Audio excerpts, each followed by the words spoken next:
रमा,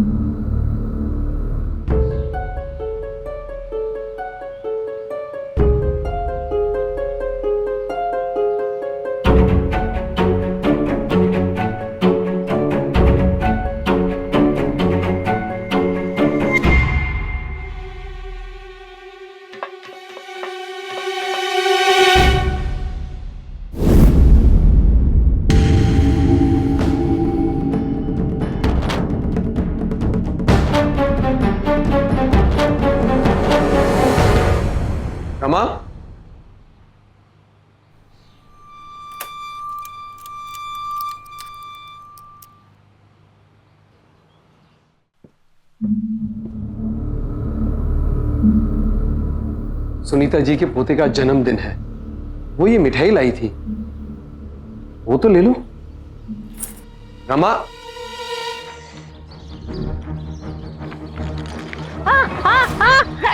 क्या कर रही है लड़की?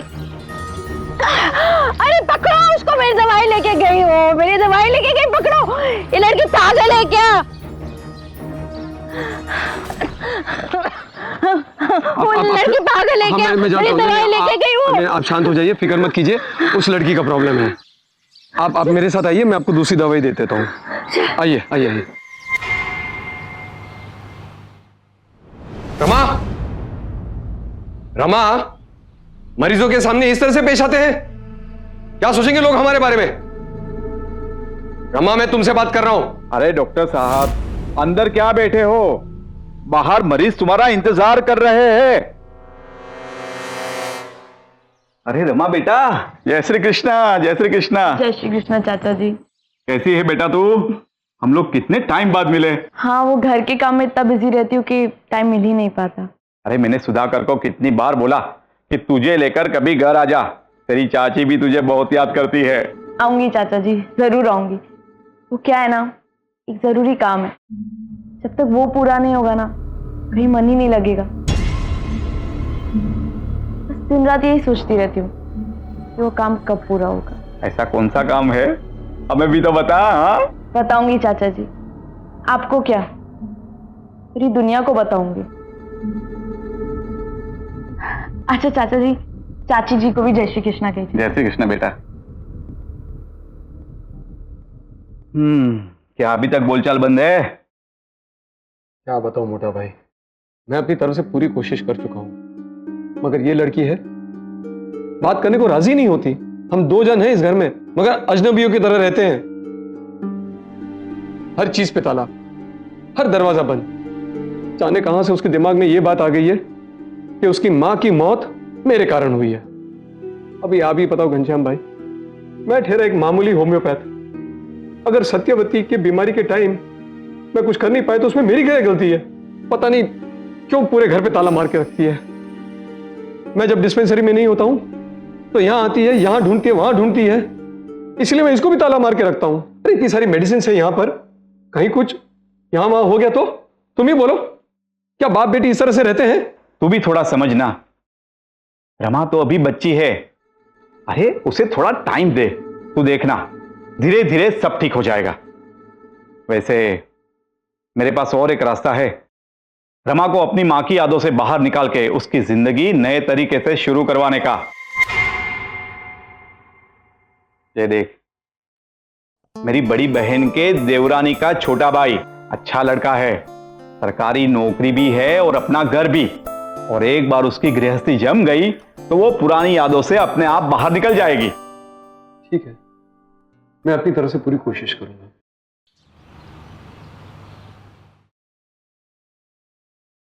रमा बेटे, बस मेरी एक छोटी सी बात सुन ले। आज घनश्याम चाचा ना इस लड़के से तेरे रिश्ते की बात करने को बोल रहे थे। मुझे शादी नहीं करनी है। अरे शादी मत करना, कम से कम लड़के को तो देख ले, उससे मिल ले। जब तक मैं पता नहीं लगा लेती मेरी माँ को किसने मारा है, ये घर छोड़ के नहीं जाऊंगी। वो तेरी माँ थी तो मेरी पत्नी भी थी, मैंने भी अपनी पत्नी को खोया है। तुम्हें क्या लगता है मुझे मेरी पत्नी के जाने का अफसोस नहीं है? अगर आपको अपनी पत्नी की इतनी चिंता होती ना, टाइम रहता आप उन्हें हॉस्पिटल ले जाते ना। मेरी माँ इससे तड़प तड़प के नहीं मरती। कहना क्या चाहती हो तुम? तुम्हारी मां की मौत का कारण मैं हूं। मैंने उसे मारा है।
अरे क्या हुआ?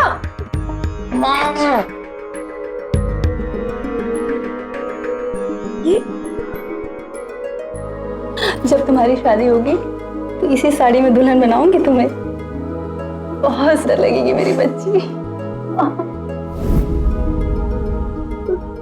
जिन परिस्थितियों से रमा गुजर रही थी उनका अंदाजा लगाना भी हम सब के लिए बहुत मुश्किल है। एक तरफ जहां उसने अपनी मां को समय से पहले खो दिया था, वहीं दूसरी तरफ उसे ये शक था कि उसके अपने पिता उसकी मां की अचानक मृत्यु के जिम्मेदार हैं। रमा जानती थी कि अगर उसका शक बेबुनियाद निकला तो शायद हमेशा के लिए बाप बेटी में तनाव बन जाएगा। इस बात के डर से क्या अपनी मां के देहांत के राज जाने बिना रमा हौसला हार जाएगी?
क्या हुआ? कुछ चाहिए था?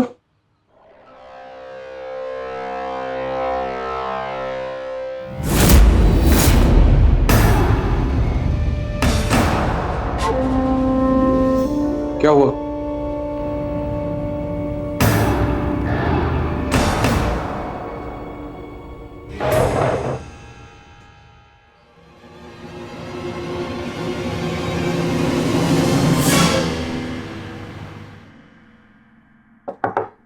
रमा, बेटा मुझे किसी काम से शहर के बाहर जाना है। शाम तक लौटूंगा। क्लिनिक भी बंद रहेगी। अगर कोई पेशेंट आए तो बता देना। अच्छा चलता हूं, अपना ख्याल रखना।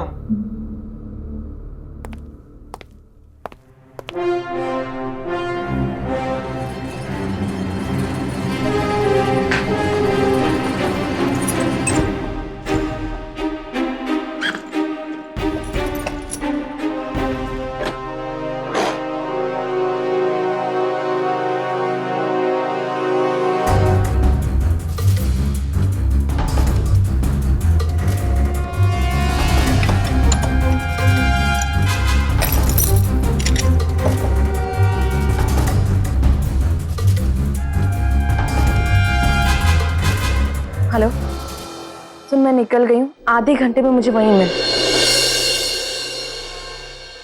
एक बार हाँ, फिर से सोच ले रमा। सोच लिया और कोई चारा भी नहीं है। लेकिन ये तो सोच कि अगर अंकल को पता चला कि तू उनके पीछे उनकी जासूसी कर रही है तो वो क्या सोचेंगे। मुझे समझने का वक्त नहीं है, तो टेंशन मत ले, बस बात कर। चल। गणेश भाई, हाँ जी। ये है मेरी दोस्त रमा। उसके पापा ने इसको अपनी क्लिनिक की चाबी दी थी, पर गलती से वो कहीं खो गई। आप चल के दूसरी चाबी बना दो ना। मेरे को तो ये बहुत काम है और वो दूसरा आदमी भी आज छुट्टी पे। एक काम करो, मैं शाम में आता हूँ ना। नहीं नहीं, मुझे अभी के अभी चाहिए, शाम को नहीं। आप चाहिए तो मैं आपको डबल दे दूंगी। वो क्या है ना गणेश भाई, अंकल बहुत गुस्से वाले हैं। अगर उन्हें मालूम चला कि चाबी खो गई है तो बवाल मचा देंगे। आप प्लीज चल के दूसरी चाबी बना दो। अच्छा ठीक है, चलिए। राजू भाई, जरा दुकान देखना, मैं आता हूँ।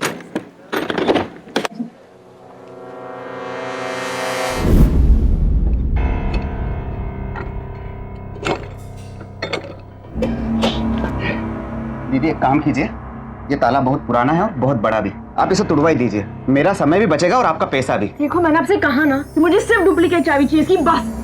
पर अपने पापा को जाके बोलिए ना। देखो, आपसे नहीं हो रहा ना तो आप अभी कह दीजिए मुझे, वरना मैं किसी और को बुला लूंगी। भाई जैसे बोल रही है वैसे कर दो ना। आपको बताया ना अंकल का गुस्सा कितना खराब है। हाँ, अंकल का गुस्सा कितना खराब है वो तो बेटी को देख के पता पड़ रहा है। अपना क्या, आपका ताला, आपके पैसे।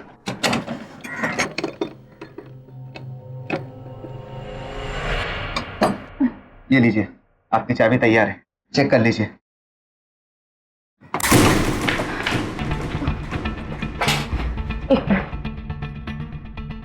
तू फोटो क्यों ले रही है? सुन, जो चीज जैसे अभी है ना, चाहते समय बिल्कुल वैसे ही रख के जाना है। मेरे डैड ना बहुत चालाक है, एक गलती भी पकड़ ली ना तुम तुरंत बच जाएगी। लेकिन ये तो बता हम यहाँ क्या कर रहे हैं। अरे हाँ सुन, देख, एक लाइट ग्रीन कलर की बोतल ढूंढनी है और एक रेड कलर की डायरी है। जल्दी जल्दी ढूंढ।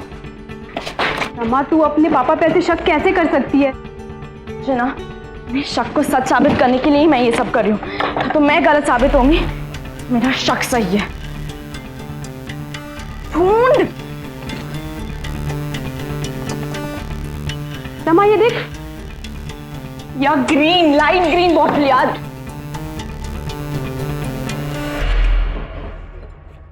और ये डायरी। एक मिनट, नहीं, ये डायरी नहीं है। सुन, आई थिंक जैसे जहां था ना वैसे रख देते हैं, डैड कभी भी आ सकते हैं। तो रुक एक मिनट।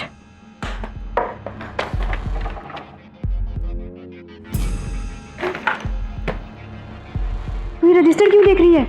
यार इसमें ना सारे पेशेंट्स की पूरी डिटेल्स है। लेकिन उनकी डिटेल्स का तू क्या करेगी। क्या इनमें से किसी से भी मदद मिल सकती है। लेकिन वो स्क्रीन बोतल में ऐसा क्या था जो तू। ग्रीन बॉटल मेरे डैड ना उसी समय डिस्पेंसरी में लाए थे जब मेरी मॉम की तबीयत खराब होने लगी थी। और पता है, मैं रोज ये डिस्पेंसरी साफ करती थी। यहाँ के हर केमिकल, हर दवाई, सब चीज की नॉलेज थी मुझे। और वो केमिकल ना मैंने पहली बार तब देखा था जैसे मेरी मॉम की तबीयत खराब होने लगी थी ना, बस उस केमिकल का ना, केमिकल भी खत्म होते जा रहा था। और जैसे मेरी मॉम चली गई ना, केमिकल भी गायब हो गया। ये बात मैंने आज तक उस केमिकल को नहीं देखा है। और वो डायरी भी मेरी डैड के लिए बहुत इंपॉर्टेंट थी। वो अपनी लाइफ की सारे फॉर्मूलेज जो रिसर्च किए ना, वो सब उस डायरी में लिखते थे। जैसे ही मॉम चली गई ना, वो डायरी भी गायब हो गई। मुझे शक है कि उस डायरी में भी ऐसा कुछ था जो दोनों ही चीज नहीं मिल रही है। हाँ। सुन, पापा कभी भी आ सकते हैं, जल्दी से सब सामान वैसे ही रख दे।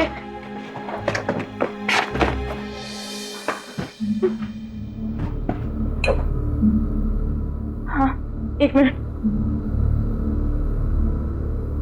हाँ, चल जल्दी चल।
अरे प्रिया,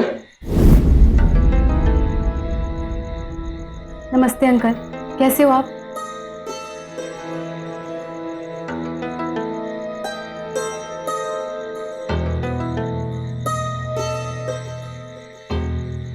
कैसे हो सकता हूं? जिस आदमी की पत्नी उसे हमेशा के लिए छोड़ के चली गई हो और उसकी एक लौती बेटी उसके पास होकर भी पराई हो, तो कैसे हो सकता है?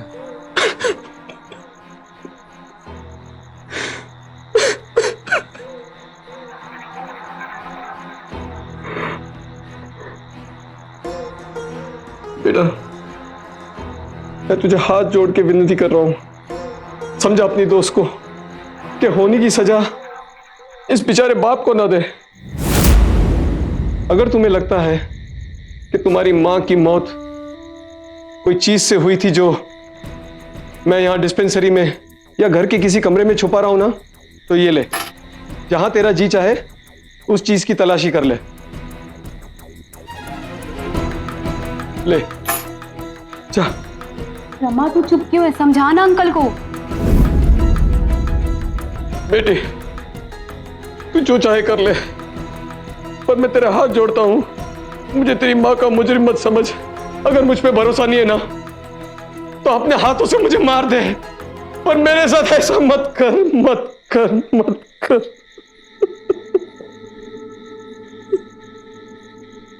प्रिया, तेरी माँ इंतजार कर रही होगी, तो प्लीज जा। नहीं, पहले तू अंकल से माफी मांग और वादा कर कि तू उन्हें कभी नहीं सताएगी। देख रमा, अब इस परिवार में तू और तेरे पापा ही तो है, तुझे उनका ख्याल रखना चाहिए। और तू उन्हें ऐसे दुख दे रही, बस कर रमा, अब बहुत हो गया। माफ कर दे अपने पापा को। देख वो कितने दुखी हैं।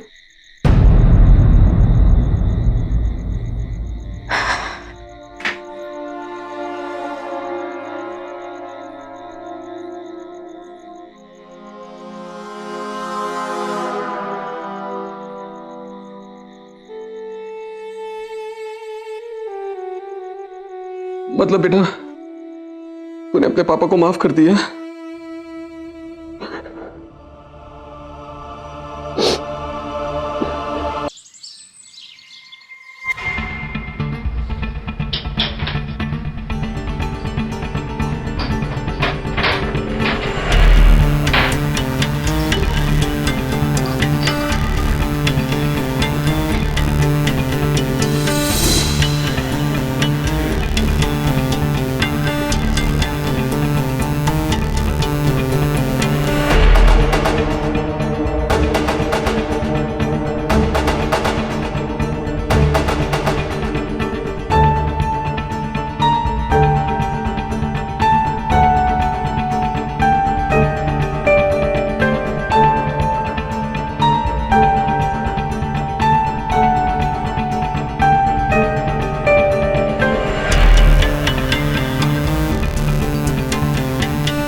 हाँ, क्या? नहीं, ओके, अभी।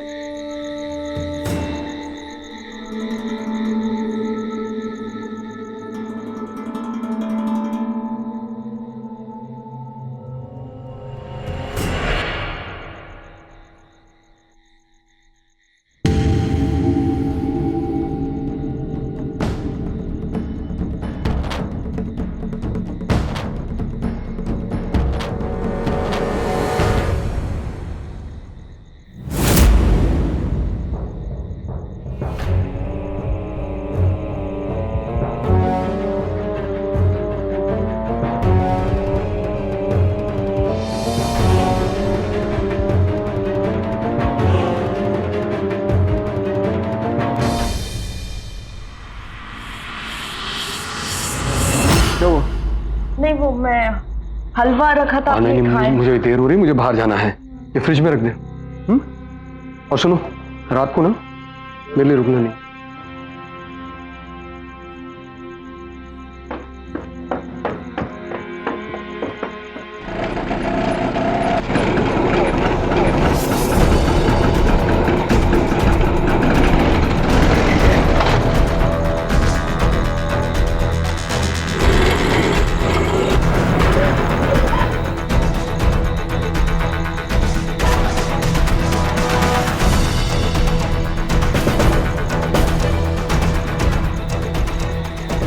मैंने दवाई दी थी ना, एकदम मुझे फोन करके क्यों बुलाया?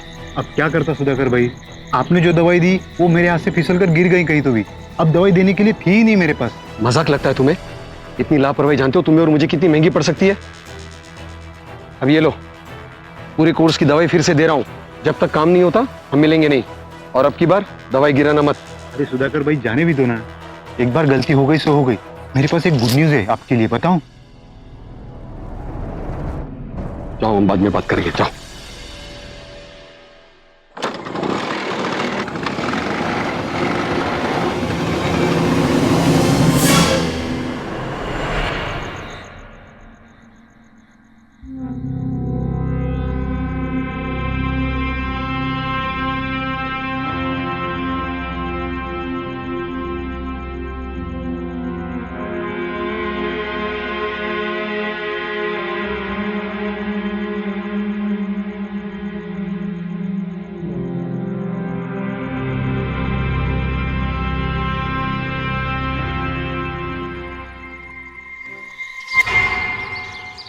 दवाइयाँ तुमने मुझे दी थी टेस्ट करने, वो मैंने सारी कर ली, किसी में कुछ भी नहीं निकला। सब होम्योपैथी की नॉर्मल मेडिसिन हैं। आई एम सॉरी डॉक्टर, मुझे पता है मैं आपको बहुत परेशान कर रही हूँ, पर बस ये केमिकल है, इसके बारे में जानना था।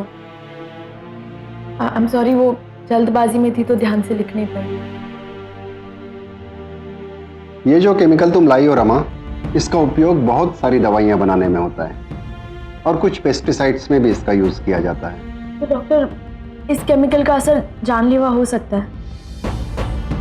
लिवर और किडनी के ट्रीटमेंट के लिए इसका डोज दिया जाता है। अगर इस केमिकल को ज्यादा मात्रा में लिया जाए तो एग्जैक्टली होता क्या है? ये केमिकल धीरे धीरे हमारे बॉडी में फैलता है और एक स्लो पॉइजन की तरह एक्ट करता है। Come, I will show you.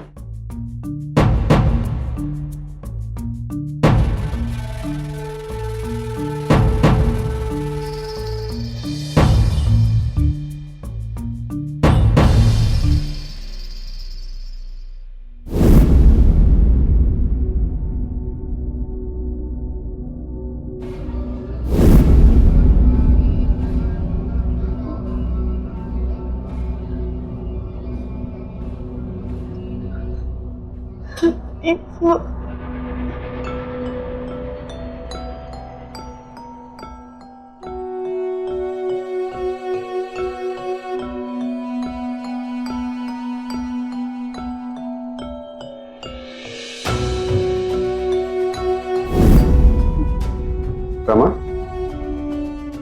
Rama, क्या हुआ?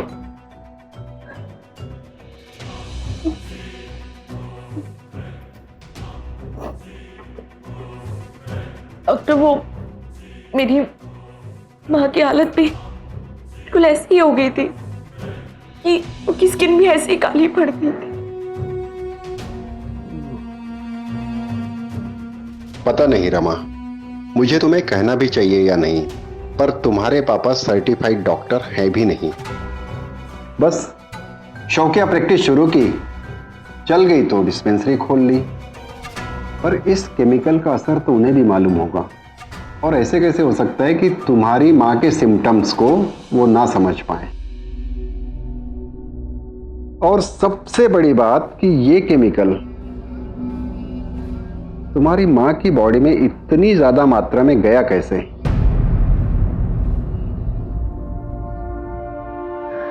डॉक्टर, ऐसे कई सवालों के जवाब ना खुद ढूंढने की कोशिश कर। जब तक मुझे इन सवालों के जवाब नहीं मिलेंगे ना, मैं नहीं रुकने वाली।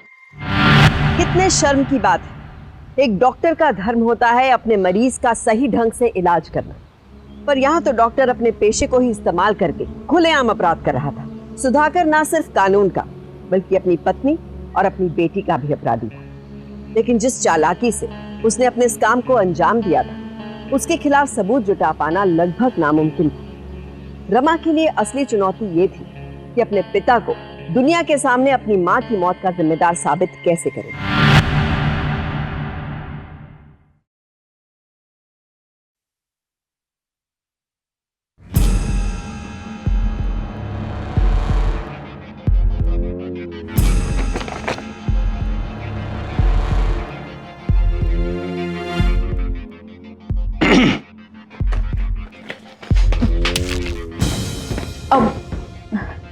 कैसी हो?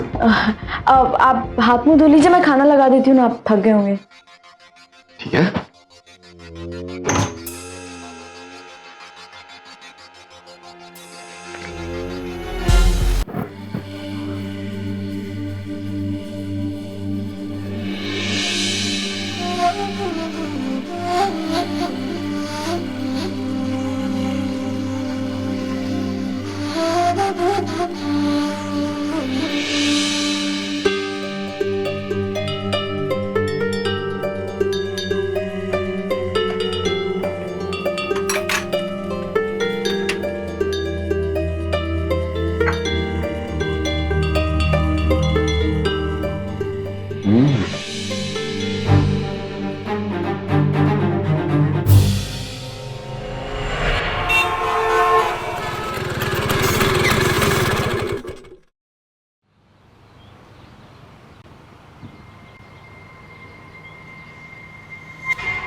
एक्सक्यूज मी जी पॉलिसी की जानकारी कहाँ मिल सकती है? वहाँ पे।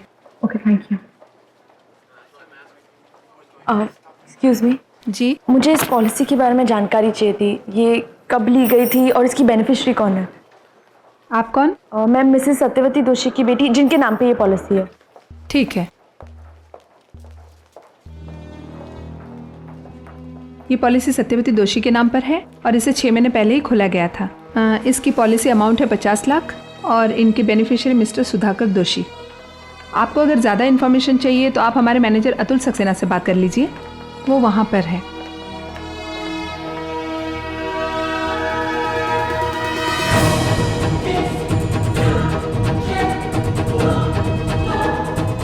आपने जो दवाई दी वो मेरे हाथ से फिसल कर गिर गई कहीं तो भी। अब दवाई देने के लिए थी ही नहीं मेरे पास।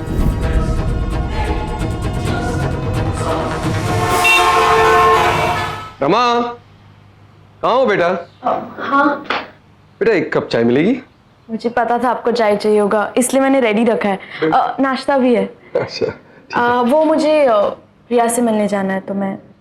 हाँ ठीक है, जल्दी आ जाना।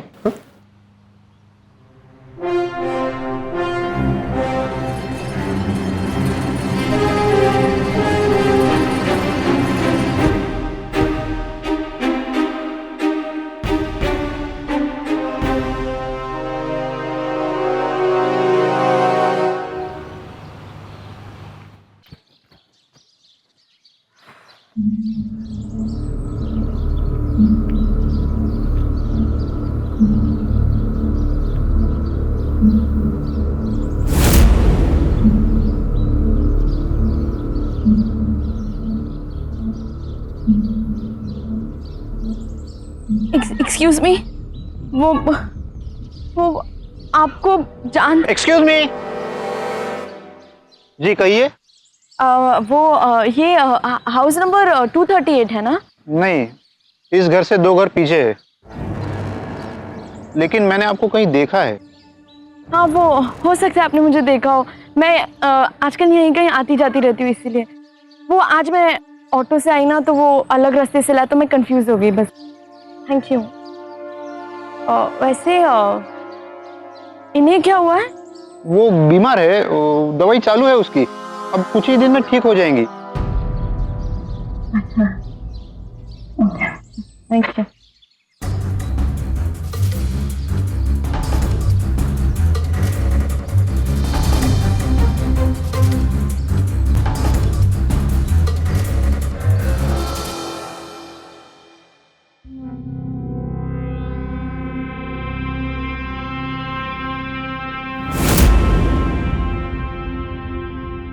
पापा चाय पी लीजिए, ठंडी हो जाएगी। Thank you. नमस्ते डॉक्टर साहब। नमस्ते, बैठिए। कहिए, क्या परेशानी है?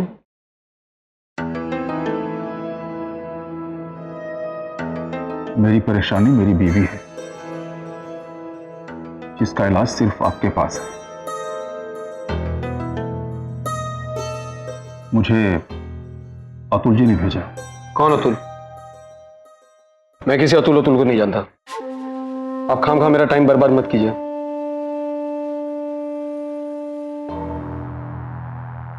क्या अब भी मैं आपका टाइम बर्बाद कर रहा हूं? क्या है ये?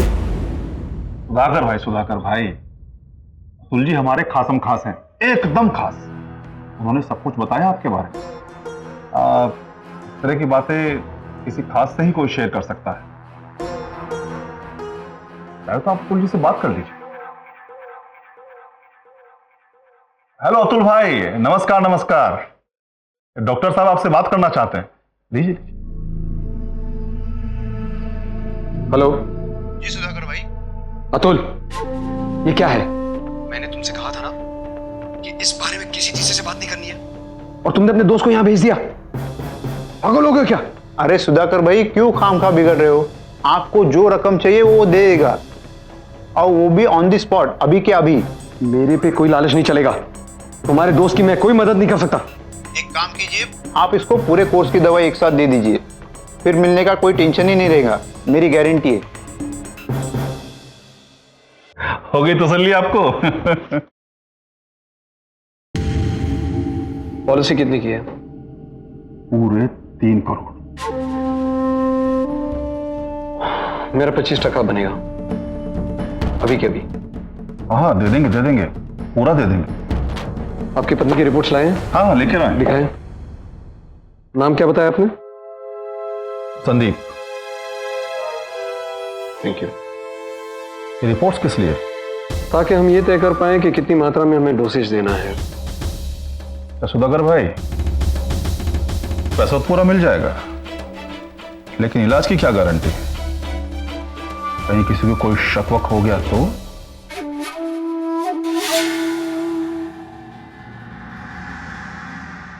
अतुल ने तुम्हें बताया नहीं कि इसी की मदद से मैंने खुद की पत्नी को ठिकाने लगाया है, और इसी की मदद से अतुल की पत्नी का भी काम करने वाले हैं। आप डरिए मत, आपकी बीवी के केस में बिल्कुल नेचुरल डेथ लगेगी। हाँ, एक बात का ध्यान रखिए कि वो किसी और डॉक्टर से ना मिले। एक बार उसकी मौत हो गई, फिर दुनिया का बड़े से बड़ा डॉक्टर ये साबित नहीं कर पाएगा कि ये नेचुरल डेथ नहीं थी।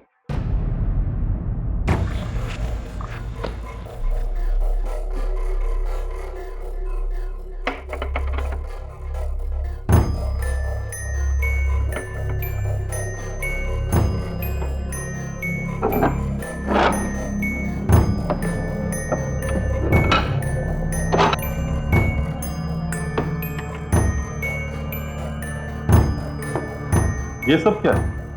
साइंस है बच्चे। अरे रमा, क्या हुआ? क्या कर रही हो? इसी डायरी में लिखा है ना हमारे जहर बनाने का फॉर्मूला। क्या बकवास कर रही हो? इसी जहर से आपने मेरी माँ को मारा ना, और आजकल नलिनी सक्सेना को भी यही जहर दिया जा रहा है ना। कौन नलिनी? कैसा जहर? लगता है तुम फिर से पागल हो गई हो। चलो जाओ यहां से। सर, मेरी लड़की थोड़ी पागल हो गई है। आप ऐसा कीजिए, आप बाद में आ जाइए प्लीज। कोई नहीं, मैं बैठा हूँ, वेट कर रहा हूँ। रमा, अब तू जा यहां से, मुझे इन्हें कोई जरूरी दवाई देनी है। वही दवाई तो माँ को दी थी। रमा, जाती है कि नहीं? चल जा यहां से। नहीं, मैं तो चली जाऊंगी, क्योंकि है ना, मुझे सिर्फ इतना पूछना था कि आपको सर दर्द, बदन दर्द या बेहोशी ऐसा कुछ महसूस हो रहा है क्या? अरे नहीं, वो क्या है ना, जो दवाई आप माँ को दे रहे थे ना, वही सेम दवाई आजकल आपके चाय, खाने, ये सब में मिलाकर दे रही थी। वैसा ही असर होना चाहिए ना जैसे माँ को हो रहा था। मुझे क्या बकवास कर रही हो? तुम देखती हो ना पेशेंट बैठे हैं। हाँ चल जा तू यहां से। मैं कम इन डॉक्टर? क्यों फ्रॉड डॉक्टर, लगता है अब इलाज की जरूरत तुम्हें पड़ने वाली है। कौन हो तुम? Shankar Dikshit, senior doctor, government homeopathy college. तो तुमने मेरी बेटी को मेरे खिलाफ भड़काया है। मेरे प्रैक्टिस से तुम चलते हो। तुम फ्रॉड डॉक्टर हो ना, मैं तुम्हें छोड़ूंगा नहीं। जिससे माँ को नहीं छोड़ा था, जिससे आपने उनकी जान ली थी। ए रमा, बहुत बोल चुकी है तुम। चल जा यहां से, और तुम्हारी इस डॉक्टर को ना मैं जेल भिजवाऊंगा, तुम देखना। अरे इंस्पेक्टर साहब, अच्छा हो गया आप लोग आ गए। ये मेरी बेटी ना, ये पागल हो गई है, और ये फ्रॉड डॉक्टर इसकी मदद से मुझे बदनाम करने की कोशिश कर रहा है। आप दोनों को अरेस्ट कर दीजिए। बस बस पापा बस। इंस्पेक्टर साहब, ये जो रेड डायरी आप देख रहे हैं ना, इसी में जहर का फॉर्मूला है, इन्होंने खुद ने लिखा है। और ये ग्रीन बॉटल, इसी से मेरी माँ की मौत हुई है। हाँ इसमें फॉर्मूला जरूर है, मगर इससे ये साबित नहीं होता कि ये केमिकल मैंने इसकी माँ को पिलाया है। हाँ, आपकी पत्नी को यह केमिकल आपने नहीं दिया, ये तो साबित नहीं होता, लेकिन मिसेस नलिनी सक्सेना को उसके पति जो केमिकल दे रहे हैं वो केमिकल आप ही उन्हें दे रहे हैं, ये बात जरूर साबित होगी। वैसे ये जानकर आपको बहुत अफसोस होगा कि मिसेस नलिनी सक्सेना को हमने समय रहते हॉस्पिटल में एडमिट कर दिया है और उनका इलाज चल रहा है। और आपकी दोस्त अतुल सक्सेना, वो पुलिस की हिरासत में। उन्होंने अपना जुर्म कबूल कर दिया है। इंस्पेक्टर साहब, ये सब झूठ है, मैं किसी नलिनी को नहीं जानता। करेक्ट। अतुल ने तुम्हें बताया नहीं कि इसी की मदद से मैंने खुद की पत्नी को ठिकाने लगाया है, और इसी की मदद से तुम की पत्नी का भी काम करने वाले हैं। आप डरिए मत, आपकी बीवी के केस में बिल्कुल नेचुरल डेथ लगेगी। Senior inspector Sandeep, crime branch, अब तुम्हारा खेल खत्म। सुधाकर दोषी। क्यों पापा, क्यों अपने चंद रुपयों के लिए मेरी माँ को मार दिया? हाँ, उसको भगवान का दर्जा दिया जाता है, लेकिन आप तो इंसान भी नहीं निकले। मुझे अफसोस होता है कि मैं आपकी बेटी हूँ। मैं अपना नाम तो नहीं बदल सकती, लेकिन नहीं, जो हमारा रिश्ता है ना, तो मैं खत्म कर ही सकती हूँ। आप मेरी माँ की कातिल है, कातिल, और आपको सजा जरूर मिलेगी पापा। Arrest him. चलो।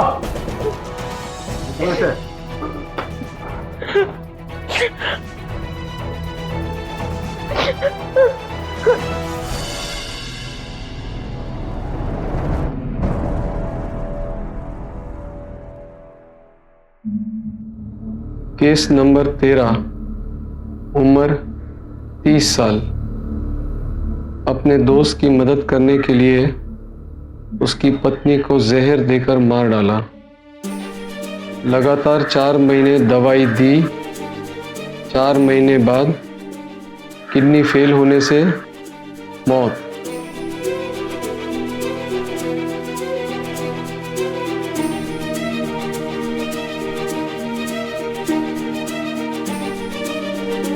केस नंबर 51, नाम सत्यवती दोषी, उम्र 50।